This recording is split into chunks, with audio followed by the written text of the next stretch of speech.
this is Emmy from dearemmy.com, which is a website that offers video tutorials to any questions you may have, so go ahead and email them in. I got a question from Carrie in Texas that asks how to do straightening iron curls.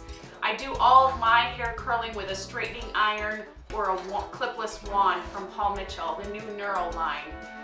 I'll show you a picture of what that is, but I also want to show you how to. The first thing I use out of the shower is a detangler from Paul Mitchell. Then I use a color protectant spray for protection against blow drying. The one I chose to do today is Color Care because I just dyed my hair. When I just come out of the sun, I use the Sun Shield. I really like that one. And the Forever Blonde when I'm really blonde. I change my hair color a lot, so those three products I always have in the cupboard. Then I brush all the products through thoroughly and get ready to blow dry my hair.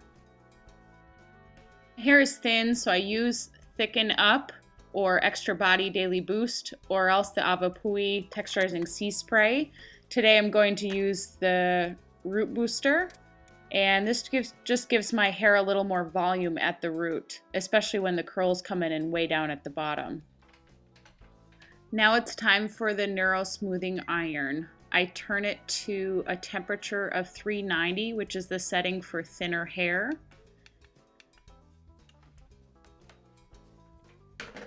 Now to make curls from your straightening iron, the first thing you want to do is section off your hair. I take the bottom section, which is the first of 3, and put the rest up with a clip. Then I take my hot off the press thermal protectant spray and spray the section I'm ready to curl.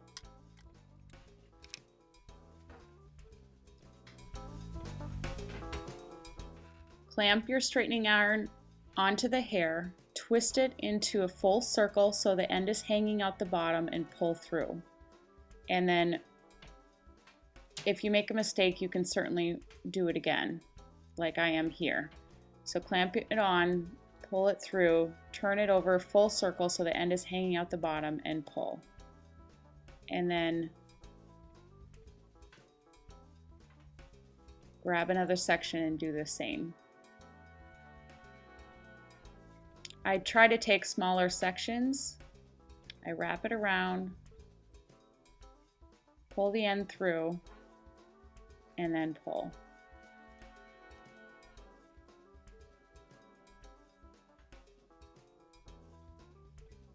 The curls don't have to look perfect on the bottom because they're covered by the upper part of your hair. I like them a little looser, that's the current style. So it all depends on what the curl looks like.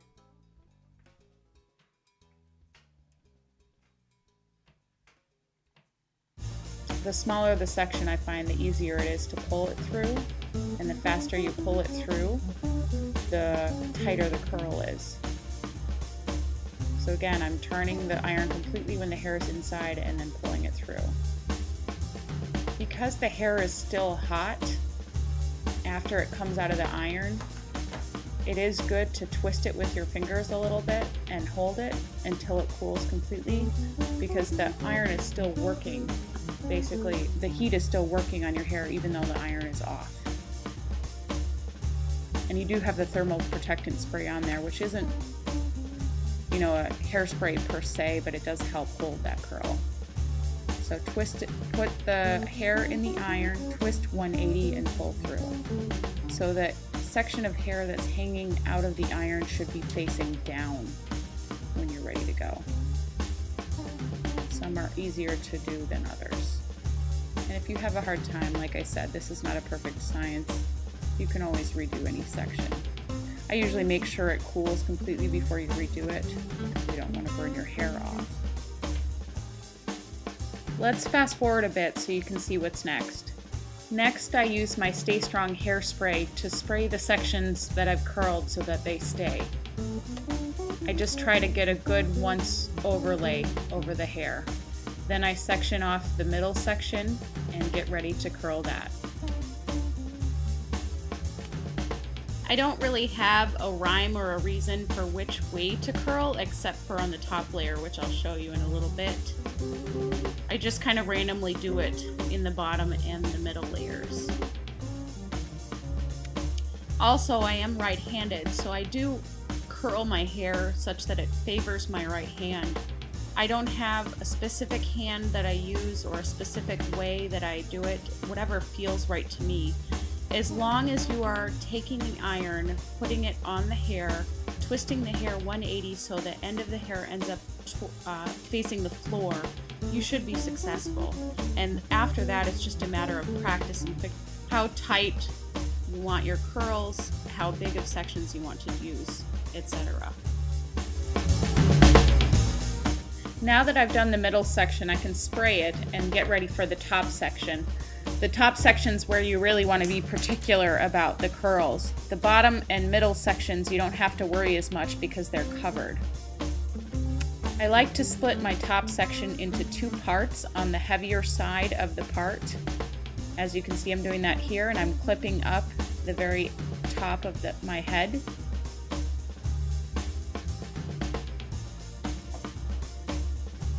Then I use my thermal protectant spray and spray the portions that I haven't sprayed thus yet and go ahead with curling. I'll show the top part a little slower so you can see what I'm doing. Again, do a 180 complete turn. Because this is on the top of my head, the hair will actually be sticking out of the top. I just go through and pick small sections of the hair that hasn't been curled already.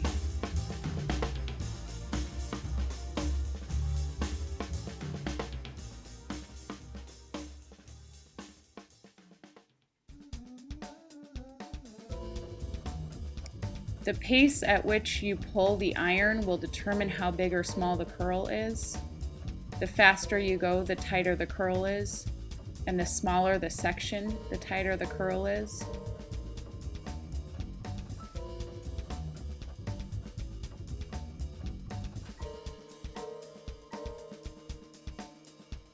At any point you can go back in and put tighter curls if you feel like it got too loose, especially as your hair falls.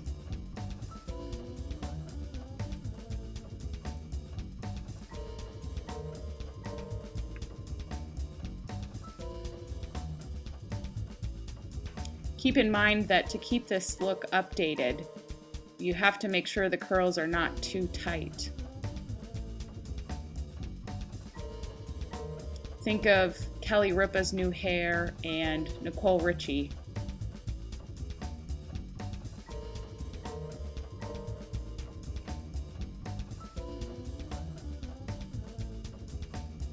I think you've seen a good portion of this, so I'm going to cut the rest out and get to the top section. As always, I want to hairspray the curls that I've already done, and now I'm ready to take that last section off and curl it. Practice makes perfect with these kind of curls, so anytime you have extra time in the morning to do your hair like this, I would do it. That's the only way I've gotten proficient myself. As you guys know, I'm not a hairstylist, so I only learned this with practice. With my bangs, I like to be a little bit looser with the curl. And I always do it so that the curl is facing away from my face. And I do that with most of the sections on the top of my head.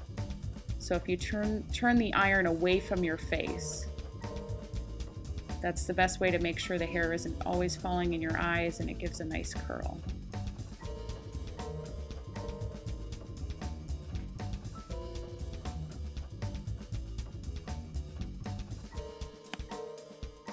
The last thing you'll want to do is take a mirror and check out the back of your head to make sure you haven't missed anything.